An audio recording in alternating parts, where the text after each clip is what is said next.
Dans le livre des Juges se trouve le récit se rapportant à Gédéon. Dans le chapitre 7, nous le voyons confronté à un grand dilemme, sans aucune assurance quant à l'issue qui lui sera donnée.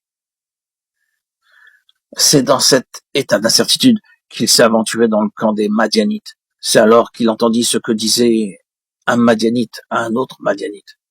Et voici un homme raconter à son camarade un songe. Il disait: j'ai eu un songe, et voici un gâteau de pain d'orge roulé dans le camp de Madian.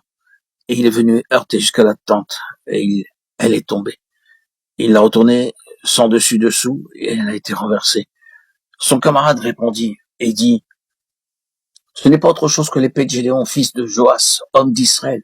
Tu as livré encore ses mains, Madian et tout le camp. Il les a livrés entre ses mains. Juge 7, 13, 15. C'est après avoir entendu le songe et son interprétation qu'il s'est mis à adorer Dieu. Gédéon n'a pas uniquement adoré Dieu pour ce qu'il était ou pour la délivrance qu'il allait accorder à son peuple.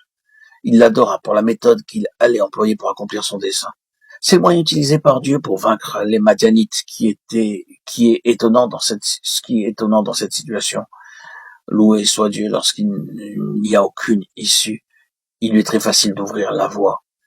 Et quoi qu'il paraissait absurde que 300 hommes puissent vaincre la grande armée des Madianites, cependant, c'était la méthode choisie par Dieu pour se glorifier lui-même tout en délivrant son peuple. Souvenons-nous que Dieu désire être adoré par ses enfants, car c'est la chose qui le glorifie au suprême degré. Dans le premier chapitre de 1 Samuel, nous voyons ce qu'est l'esprit d'adoration le plus pur. Vous vous souvenez du récit? Pénina avait des enfants, mais Anne était stérile. Sa rivale lui prodiguait les mortifications pour la porter à s'irriter. Eh bien, dans sa détresse, Anne implora le Seigneur pour avoir un enfant, et sa demande fut exaucée. Dès que l'enfant fut sevré, elle le conduisit au temple à Shiloh. Elle se présenta avec ces paroles: c'était pour cet enfant que je priais. L'Éternel a exaucé la prière que je lui ai adressée. Aussi, je veux le prêter à l'Éternel. Il sera toute sa vie prêté à l'Éternel. Avez-vous remarqué 2 phrases dans ce récit? Pour moi, elles sont extrêmement précieuses. Le Seigneur me l'a accordé. Il m'a exaucé. Je veux aussi le donner à l'Éternel. Le Seigneur lui a donné l'enfant et elle lui restitue. Y a-t-il une plus grande réponse à la prière? Sa prière était tout entière de ses plus ardents désirs. Elle rendit tout au donateur. Et ici, frères et sœurs, nous pouvons vraiment dire d'une telle personne qu'elle a vraiment adoré le Seigneur. Ce n'est pas celui qui recherche la grâce de Dieu, mais qui cherche Dieu lui-même, qui est qualifié pour l'adorer dignement. Anne nous fait voir ce qui pour elle était précieux au plus haut degré. Non pas l'exaucement de sa prière, ni la grâce accordée, mais la manière d'être de Dieu envers elle, dans le don qu'il lui fait.